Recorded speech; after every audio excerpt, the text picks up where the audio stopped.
Charter Local Edition. My name is Brad Pomerance in the Long Beach area, the home of the Sheriff of Los Angeles County. His name is Jim McDonnell. And sir, I must say, we are still mourning the tragedies that occurred in Orlando. What is most remarkable is that here in the LA region, we could have suffered a very similar tragedy, but for the help of a citizen, as well as the tremendous work of law enforcement. Talk to us about what happened right before the Gay Pride Parade here in the Los Angeles area. Yeah, as we were preparing for the parade with several 100,000 people coming together in celebration in West Hollywood, right. Santa Monica PD got a radio call for a prowler suspect, went out and investigated, and ultimately, as was publicized in the media, found explosives and a large amount of ammunition and weaponry that could have done an awful lot of damage anywhere this individual decided to do it.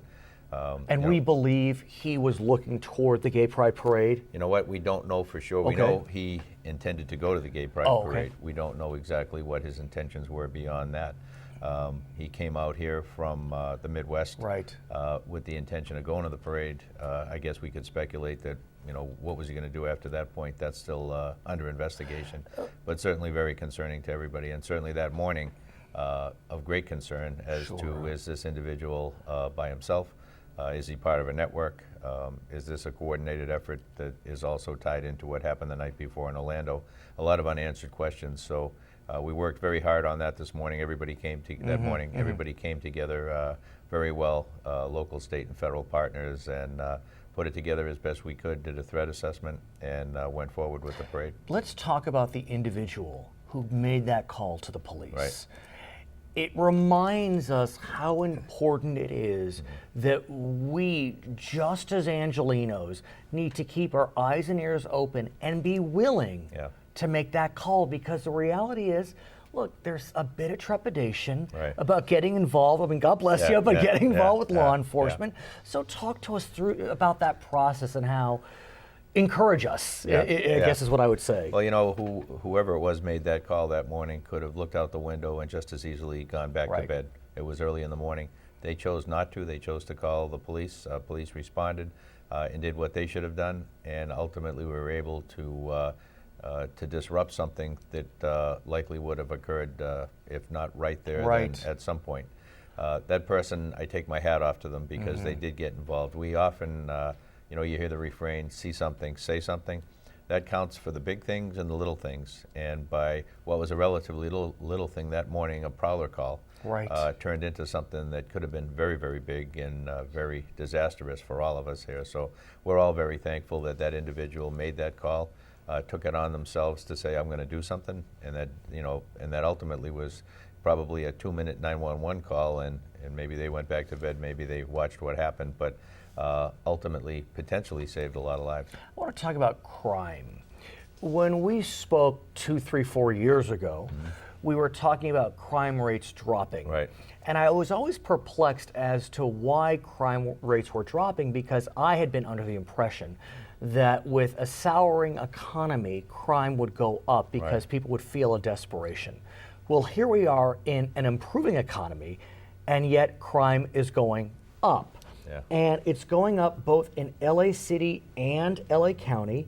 I mean, in LA County in 2015, violent crime up about 5.2%, property crime up about 7.2%. What's your analysis, sir? You know, the county's property and violent crime rates are going up as coincidentally less than some of the surrounding areas. But when we look at it, we're seeing increases in both violent and property crime, not only in LA County, but around the state and around the nation. And in fact, you mentioned surrounding areas. Let's talk about LA City. Violent crime up to over 20% in 2015. And it was the first time that both violent and property crime were up simultaneously since 2013, excuse me, 2003. So something's going on. There's a lot of things going on. And you know what, to try and simplify it and say it's because of X or because of Y, I think that oversimplification confuses people, and it's not fair really to the process that we need to engage in to be able to help make things better. And here are some of the reasons I've heard. more gang violence, rising homelessness, Prop 47, not enough officers on the street, AB 109.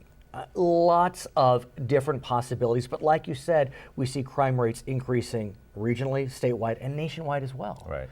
And so, do you got a gut feeling?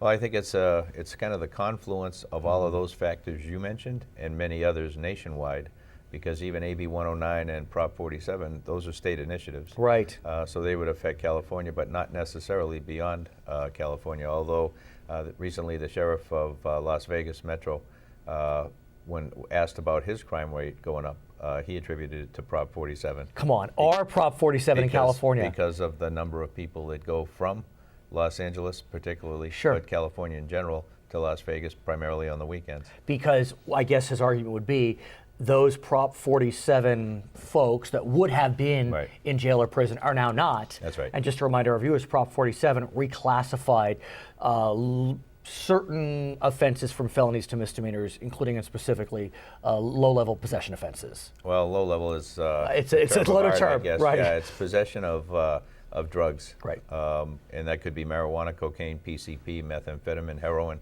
heavy drugs, right? Drugs that you become addicted to and have to steal, and generally to support it.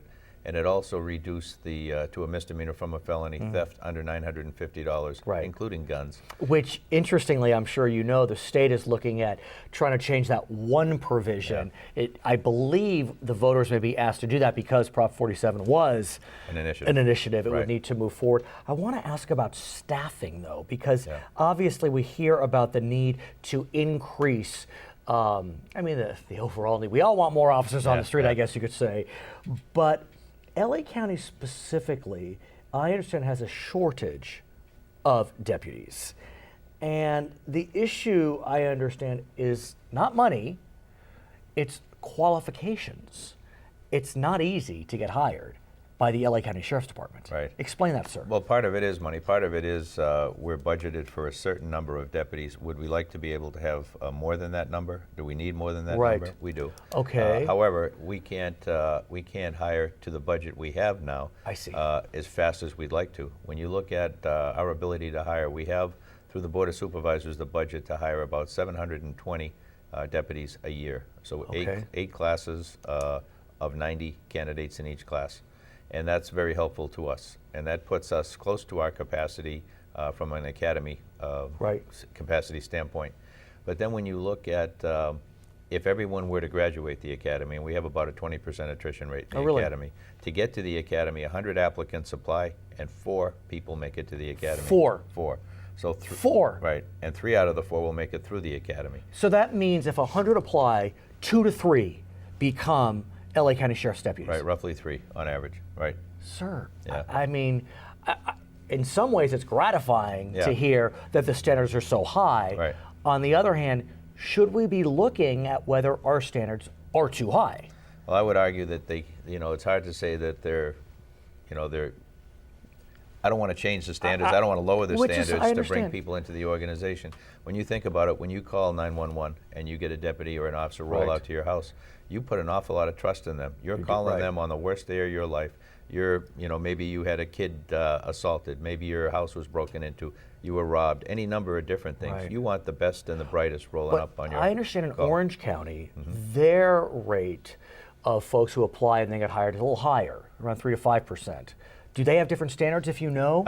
Generally speaking, the standards are similar in Southern California. I don't know specifically if they vary from us in any way.